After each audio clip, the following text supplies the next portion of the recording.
What's up, guys? Welcome to Far for Blake. Today, we're going to be talking about Secret Invasion. Let's go.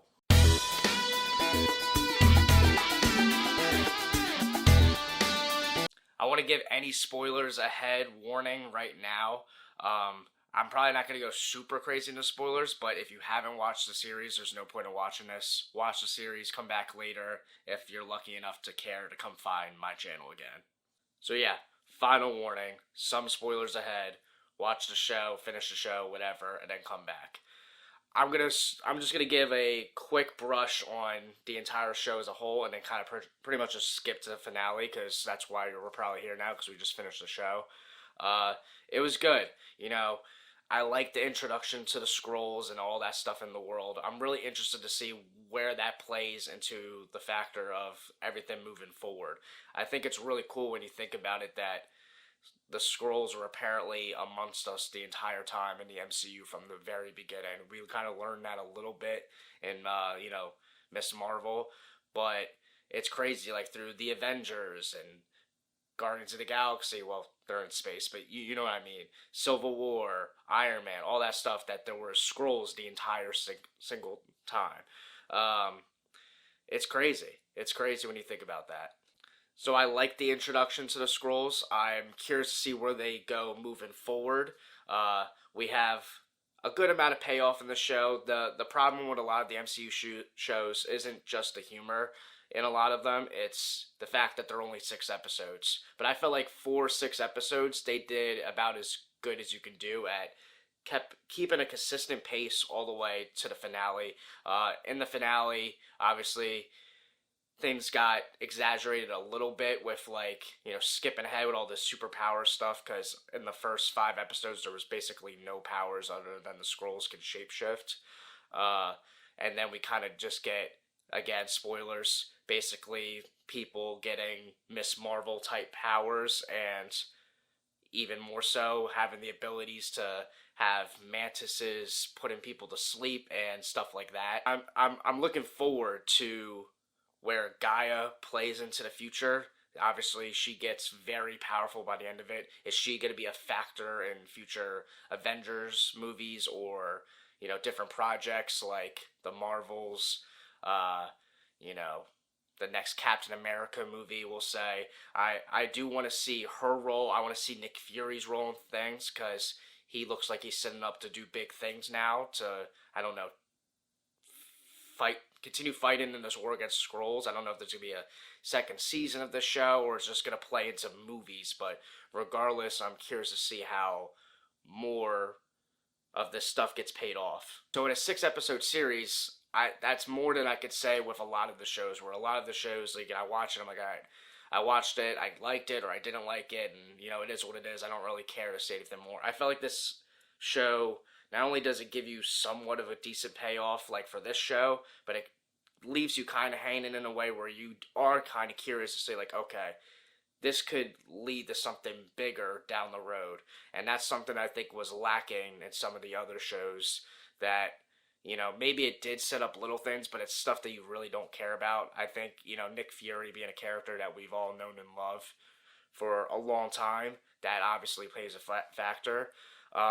But the show was pretty good in the sense that, I rather see, the actual superheroes like Spider-Man and, Iron Man and all the people with powers and this and that, where Nick Fury's usually like, just the leader who assembles the Avengers and this and that. But Samuel L. Jackson's, just great in this role, and, he does a good job. He makes us care enough to where, also, there was a lot of consequences in the show. Obviously, if you watch the show, episode 1, a very important character dies. I think it was episode 1 or 2, I don't remember, but so they definitely raised the stakes in the show, which I liked. It's kind of crazy that a character that important just kind of dies in this, but, it is what it is. I'm also curious to know, like, what Rhodey, aka War Machine, what his take's going to be all on this in future projects. If they have to recap the stuff. We need to know how he felt about being basically, trapped for as long as he was. because, and I have no idea how long he was, and that's what I want to know, because I want to know how he got trapped, how long he was trapped, and I want some payoff for that as well. So that's even like a little tiny thing that I care about personally. I don't know where they could show up next, maybe in the Marvels or the new Captain America movie. I doubt it would be like in Daredevil or Fantastic Four and stuff like that. But I do think they set up some pretty cool, interesting stuff for us to look forward to in the future. Yeah, so that's pretty much it. I'm gonna wrap it up a little bit because I like the show. It was decent. I don't love the show. I'm not particularly gonna want to jump back and rewatch it unless there's like a season 2 or something that forces you to need to watch the final episode in a future project. And knowing the MCU, they probably will have something like that or along those lines. But yeah, it was good. It was worth the watch. I think it was better than some of the other MCU shows. I'm not the type of person that's like giving up on the MCU where it's like everything after Endgame sucks. I do think there is some good projects. It's just that I feel like MCU just has a bad rep now to where it's like if it's not, Guardians of the Galaxy 3, which was fantastic. It seems like most people like that one. Unless it's something that's like so great, it's got to reach Endgame's level. It's got to reach Infinity War's level. It's got to have massive cameos and great things like Spider-Man: No Way Home, or it's terrible.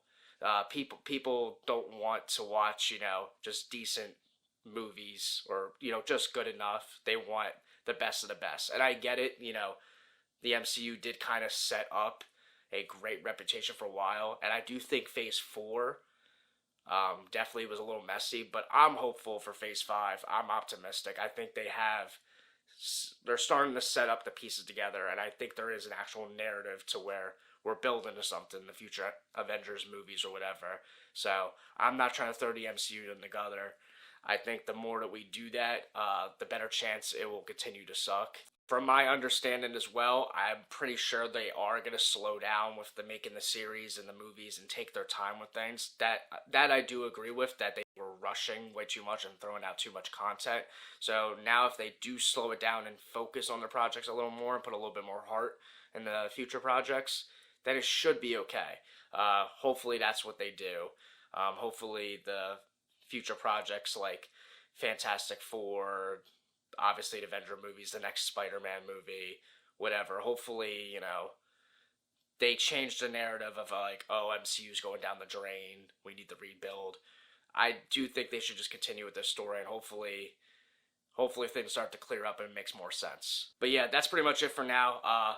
Like, subscribe. I've just basically started YouTube. I started like 8 months ago, but if you see, I only had 3 videos and kind of stopped and gave up. A lot of life stuff, work, this and that. Help motivate me to want to do this by, wanting to check out this content. Because I do want to be a part of this whole YouTube game. I just need a little bit more motivation, so hopefully this helps get the ball rolling a little bit. But yeah, I love MCU, I love superheroes, I love horror movies, slashers, this and that. So if any of that's in your ballpark, come check it out because we're going to have that kind of content moving forward. So yeah, that's pretty much it. I never know how to end a video, so goodbye.